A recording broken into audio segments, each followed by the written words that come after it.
The open road feels freeing until it doesn't. When the sun sets and the highways turn empty, strange things crawl out of the darkness, from setups that feel like ambushes to shadows that shouldn't exist. These are 3 real road trip stories that prove the scariest part of the journey isn't breaking down. It's who might be waiting for you.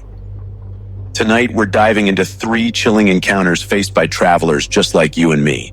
These aren't ghost stories made to scare kids. These are real accounts from real people who lived through nights on the road they'll never forget. So buckle up and keep your eyes on the rearview mirror. I've always loved long drives. There's something about the road, the emptiness, and the freedom that clears your head. But one night in 2019, my road trip through New Mexico became something I'll never forget.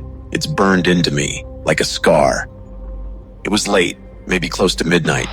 I had been driving for hours, making my way to Arizona to visit a friend. My car's headlights cut through the desert road with nothing around me but sand, brush, and pitch black night. The radio had gone to static miles ago, and I had no service. It was just me and the road. I should have felt free, but instead, I felt watched. I saw it first as a shape up ahead, almost like a man standing on the side of the road. My stomach twisted. Out here, in the middle of nowhere? My first instinct was that it had to be a hitchhiker, maybe someone broken down.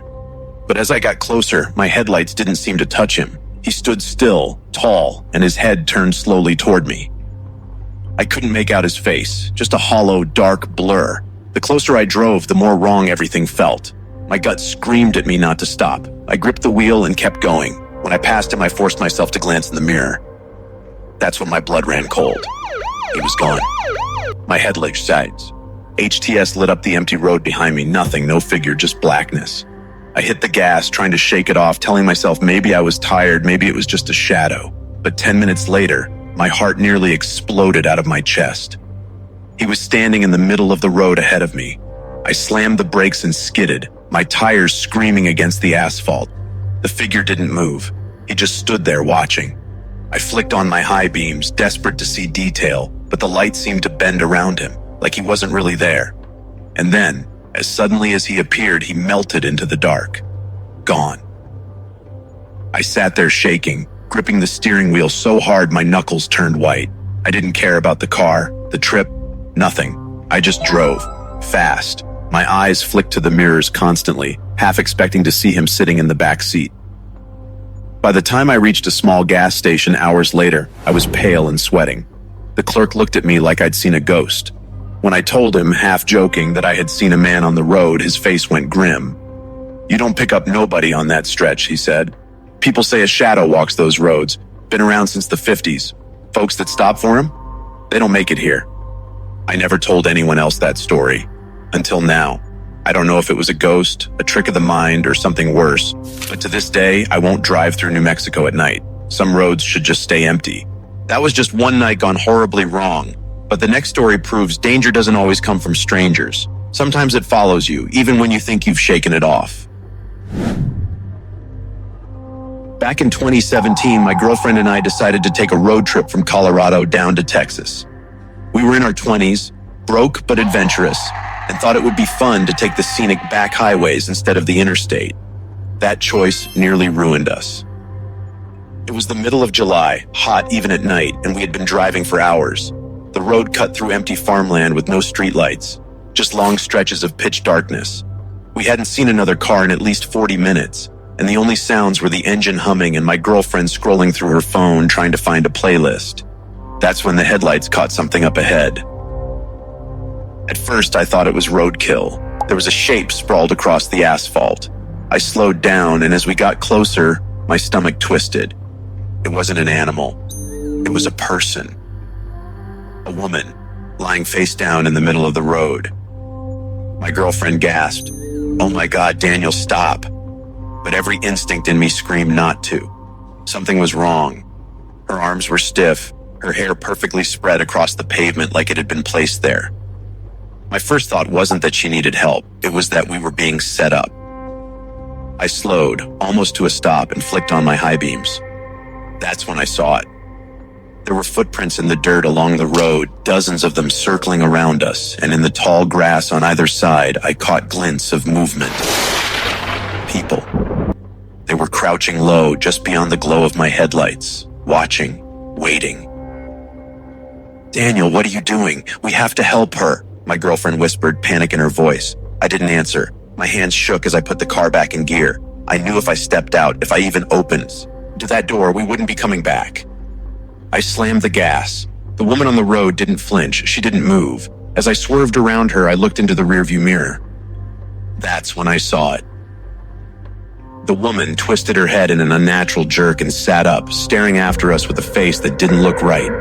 Eyes wide, mouth hanging too far open. Around her, the figures in the grass began standing, dozens of them, all turning their heads toward our car in perfect unison. My girlfriend screamed. I floored it. We didn't stop until we hit the lights of a small town 30 miles down the road. When we pulled into a gas station, I was shaking so badly I could barely hold the wheel. My girlfriend cried quietly, asking over and over, "What was that? Who were they?" I couldn't answer. I still can't. Later, I tried to find any reports online, accidents, gangs, even cult activity in that area, but there was nothing. No missing person reports, no news, no explanation, just endless farmland and an empty road. If that wasn't enough to make you second-guess your next trip, this last account will. Because no matter how much you plan, the road has a way of turning on you when you least expect it. But I swear on my life, what we saw wasn't some prank. It was deliberate. It was a trap. To this day, if I'm driving at night and I see something on the road, anything, I don't stop. Not for a deer, not for a person, not for anything. Because I know what I saw that night in Texas. And I know if I had opened that door, we would have never been heard from again. In the summer of 2020, I was a college student driving home from Montana to visit my parents in Oregon. It was about a 12-hour trip, and I decided to split it into 2 days. By the time I crossed into Idaho, the sun had already dipped, and I started looking for a motel. I had no luck. Everything I passed was closed, full, or looked too sketchy to risk staying alone. So against my better judgment, I kept driving into the night. The highway cut through thick stretches of forest. My headlights only carved out a narrow path of visibility. Every now and then, I'd catch the gleam of deer eyes reflecting in the dark. I tried to stay calm, but being alone out there, with no cell service, was starting to get under my skin. Around 1 a.m., I noticed a faint light ahead. Relieved, I thought maybe it was a gas station. As I got closer, I realized it wasn't. It was a car pulled to the side of the road, hazards blinking. A man stood beside it, waving his arms like he was flagging me down. My first thought was that he needed help, but almost immediately a pit opened in my stomach. Something felt wrong. The man was smiling, too wide, and he didn't look panicked. He looked expectant. I slowed, debating if I should stop. Then my headlights swept further down the road and my blood ran cold. There was another car parked ahead, lights off, barely visible in the shadows of the trees. The driver's side door was open, but I couldn't see anyone inside.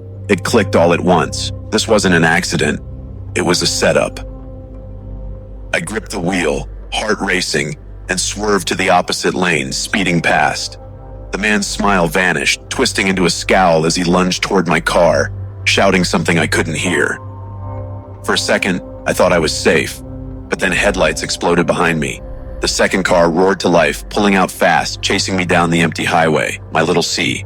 Dan shook as I pushed it to its limit. The pursuing car closed in, flashing its brights, swerving, trying to rattle me. I kept my eyes locked on the road, refusing to panic, but inside I was terrified.